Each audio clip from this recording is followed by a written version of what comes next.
relation avec le dangereux et corrompu Asa Jackson, Sloan fera tout ce qu'il faudra pour être sûr que son frère ait tout ce dont il a besoin. Là comme ça le résumé donne pas trop envie, mais moi quand j'avais lu la 4e de couverture j'avais vraiment envie de l'acheter. Ensuite, À tout jamais, donc moi j'ai jamais plu, mais du coup je voudrais lire À tout jamais. Lily, depuis que sa fille Emerson est née, lui a promis que le cycle de la violence s'arrêterait avec elle, que jamais plus les femmes de leur famille n'endureraient des abus. Alors elle a pris la décision de quitter son mari et père de sa petite fille. Et enfin, Cœurs et âmes, Béa a grandi dans la pauvreté auprès d'une mère droguée qui l'a négligée durant toute son enfance. À 19 ans, elle est enfin prête à voler de ses propres ailes. Seule avec détermination, elle a su trouver une issue et s'apprête à entrer à l'université avec une bourse obtenue grâce à ses talents de sportive.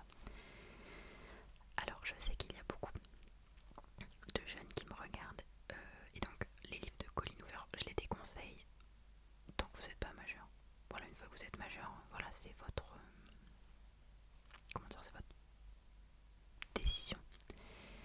Mais c'est souvent précisé que les livres de Colleen Hoover sont destinés à des publics avertis et parfois c'est rajouté majeur. Donc voilà. Ensuite de Sarah Rivens, j'aimerais lire Captive 1, Captive 1,5 et Captive 2. Donc pour le résumé, Captive est une série de dark romance qui raconte l'histoire d'Ella, une captive depuis l'adolescence dans un monde où les réseaux criminels font la loi. Chaque chef de réseau possède une captive, une femme souvent retenue contre son gré et devant se plier à toutes les exigences de leur possesseur. C'est de la dark romance, donc encore une fois je déconseille aux trop jeunes, entre guillemets. Je pense que vous pouvez lire ça à partir de 18 ans, peut-être 16 ans, mais je ne veux pas dire de bêtises, donc on va dire 18 ans pour être sûr. Ensuite de CS Quill, donc je ne sais pas ce que c'est CS, moi je connais ces livres, donc c'est les Campus Driver, donc 1, 2, 3, 4, 5. Et je vous ai pris le résumé du 1. L'année universitaire qui débute promet d'être radieuse pour Lane O'Neill. Campus Driver, l'application qui a été fondée avec ses meilleurs amis, cartonne. Le concept est simple, jouer les taxis pour étudiants au volant de voitures de collection. Les filles en raffolent et les 4 chauffeurs ont à cœur de ne jamais décevoir leur clientèle. Lane n'a qu'un seul défaut aux yeux de la jante féminine, il ne s'attache pas. Jamais. Dès qu'il pousse la porte de chez lui, il aspire à ce qu'on lui fiche la paix. Alors comment se retrouve-t-il à héberger Lois Hogan, la fille que son voisin vient de larguer? Voilà, ça je pense que Campus Driver, faut vérifier, mais je pense que ça reste assez accessible aux plus jeunes.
c'est la continuité de ça ou pas. Donc je vous lis le résumé de La nuit où les étoiles se sont éteintes. Sud-est des États-Unis, entre drogue, combats illégaux et sa mère est en prison, Finn est au plus bas. Il se retrouve à vivre avec son oncle qu'il ne connaît pas et va rencontrer un groupe d'étudiants qui le harcèlent. Cette nouvelle vie va lui faire redécouvrir ce que signifie l'amitié, la famille et l'amour. Ensuite de T. Cole, 1000 baisers pour un garçon, ça je pense que c'est un livre qui peut être lu plus tôt que ceux dont je vous ai parlé avant. Alors Poppy et Rune sont amoureux depuis qu'ils ont 5 ans. Un jour la grand-mère de Poppy lui offre un bocal de 1000 cœurs en papier où noter ses meilleurs baisers. Poppy et Rune décident alors de s'embrasser 1000 fois et plus encore. Cependant, avant que le bocal soit rempli, la famille de Rune déménage à l'autre bout de la terre et, sans explication, Poppy coupe subitement les ponts avec le garçon qu'elle aime plus que tout. C'est seulement à son retour 2 ans plus tard que Rune apprend la raison du long silence de Poppy et les conséquences sur leur avenir qui est désormais compté. La vie leur laissera-t-elle le temps de se retrouver et de s'aimer? Alors j'avais lu sur le BookTok que c'était un livre qui faisait pleurer apparemment, donc préparez vos mouchoirs. Ensuite de Jacqueline Kelly, alors ça c'est un livre que j'avais commencé à lire grâce à mon CDI, la bibliothèque des collèges, pas mon CDI, mon travail. Au CDI il y avait donc le livre Calpurnia et je l'avais emprunté mais j'avais pas eu le temps de finir de le lire parce que il y avait eu les grandes vacances, donc je l'ai rendu, mais du peu que j'en avais eu j'aimais bien. Et étant donné qu'il était dans le CDI d'un collège, je pense que, encore une fois, au niveau âge, il reste accessible. Alors, été 1899, Texas, comté de Caldwell. Calpurnia, seule fille dans une fratrie de 7 enfants, se devrait de tenir son rôle de jeune fille, faire de la couture, de la broderie, de la cuisine, se préparer à devenir une épouse irréprochable. Mais Calpurnia est curieuse, elle aime la nature, les insectes, la rivière. Armée d'un carnet, elle note tout ce qu'elle observe, pose des questions, émet des hypothèses. La seule personne qui puisse la comprendre est son grand-père, un homme qui passe beaucoup de temps dans son laboratoire, un homme que l'on pourrait dire bizarre, tout comme sa petite fille. Donc voilà, je pourrais pas vous en dire plus parce que forcément ça fait des années que j'avais commencé à le lire et que j'avais même pas terminé ma lecture. Ensuite de Jennifer Niven, Tous nos jours parfaits. Après s'être rencontrés, 2 adolescents se débattent avec les cicatrices émotionnelles et physiques de leur passé. Ils découvrent que même les plus petits moments peuvent signifier quelque chose. Donc ça paraissait un livre qui avait été fortement recommandé sur le BookTok, mais il y a un moment maintenant. Ensuite de Océane Ganem, Merijan, je ne sais pas comment on prononce. C'est un énorme livre qui fait plus de 800 pages je crois, donc je pense qu'il faut être accroché pour le lire, mais il m'a toujours intriguée. Alors après avoir découvert que son fiancé la trompe avec sa sœur, Ola décide de dresser une liste de défis à réaliser pour mieux connaître le sexe opposé. Mais un soir, Sent, son voisin et meilleur ami de son ex, tombe sur cette liste. Il décide pour elle qu'elle réalisera ses défis avec lui et personne d'autre. Étant donné la tournure du résumé, je ne pense pas qu'il soit accessible à tous les âges. Encore une fois, renseignez-vous avant de lire des livres. Ensuite de Ali Hazelwood, The Love Hypothesis. Alors je sais qu'il y a plusieurs livres, mais je voudrais déjà commencer par lui. Olive Smith, étudiante en 3e année de thèse, ne croit pas aux relations durables. Anne, sa meilleure amie, si. C'est la raison pour laquelle Olive se trouve dans le pétrin. Afin de convaincre Anne qu'elle est heureuse en amour, Olive ne peut se contenter d'un simple mensonge. Les scientifiques ont besoin de preuves. Voilà. Ensuite de Acacia Black, My Missing Pieces. My Missing Piece, tout court.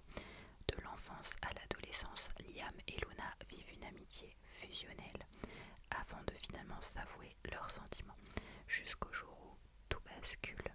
Leur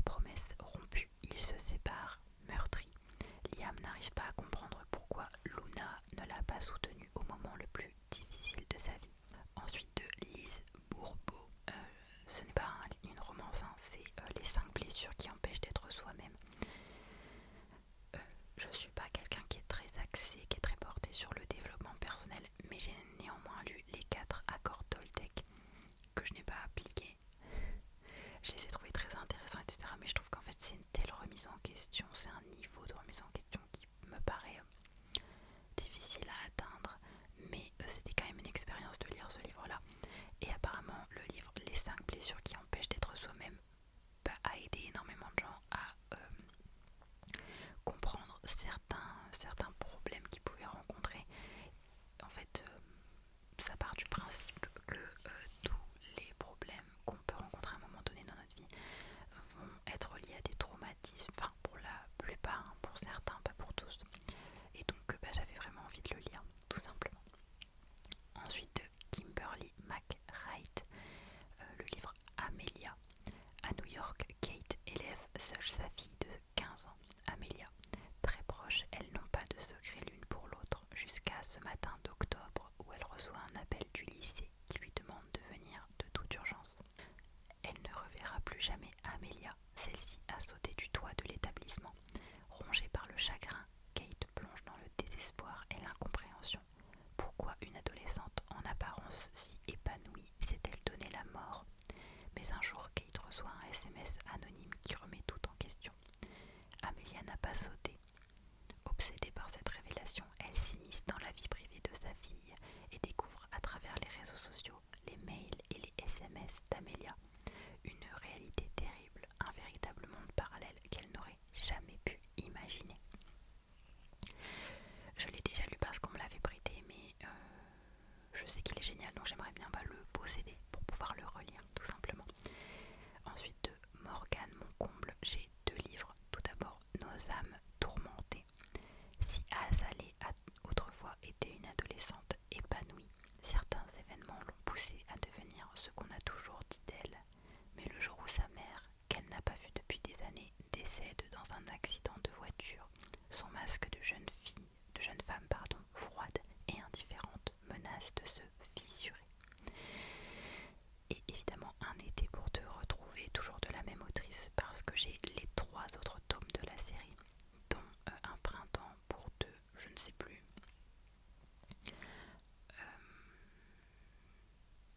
Un printemps pour te succomber, que je vais lire cet été. Voilà, ça ne fait pas trop sens, mais j'ai vraiment pas du tout eu le temps de le lire au printemps, et là maintenant je pars en vacances dans 5 jours. Donc j'ai très très très très hâte, et je ne... Comment dire, je n'aurai pas le temps de lire Un printemps pour te succomber, donc je vais le lire cet été sur le bord de la plage. Ça n'aura pas trop la même saveur que si je l'avais réellement lu au printemps, mais bon. Et puis comme ça, je pourrais acheter Un été pour te retrouver, donc je vais vous lire le résumé. Éternelle romantique, Jasmine passe ses journées à organiser le mariage des autres. Après une rupture douloureuse aux raisons inconnues, Jasmine aimerait tourner la page. Mais quand ses amis se marient, elle sait qu'il sera là. Celui dont il ne faut pas prononcer le nom, c'est lui, Andrea Moretti, son premier amour, l'homme qu'elle n'arrive pas à oublier. Célibataire malgré lui, Andrea refuse de vivre avec des regrets. Un seul le hante jour et nuit, avoir laissé échapper l'unique femme qu'il a jamais aimée. Contre leur gré, les voilà forcés de se côtoyer le temps d'un road trip en Toscane. Son seul regret, c'est elle, Jasmine, femme, son ex, celle qui lui a brisé le cœur il y a 2 ans. En dépit de la rancœur, l'amour n'a jamais disparu. La vie leur offre une seconde chance, mais n'est-il pas déjà trop tard? Ensuite, je voudrais 2 livres de Philippe Boxeau. Je pense les 2 seuls livres qu'il a écrits. Les morts ont la parole et Entretien avec un cadavre. Donc Philippe Boxeau, pour ceux qui ne connaissent pas, c'est le médecin légiste qui raconte plein d'anecdotes. Il a notamment été interviewé par Guillaume Play. Et j'adore cette interview. Voilà, c'est une personne tellement intéressante. Il a tellement de choses à raconter que tout simplement j'aimerais beaucoup lire ses livres. Et enfin de Guillaume Musso, j'aimerais lire Quelqu'un d'autre. Côte d'Azur, printemps 2023, au large de Cannes, un yacht dérive entre les îles de l'Airain. À son bord,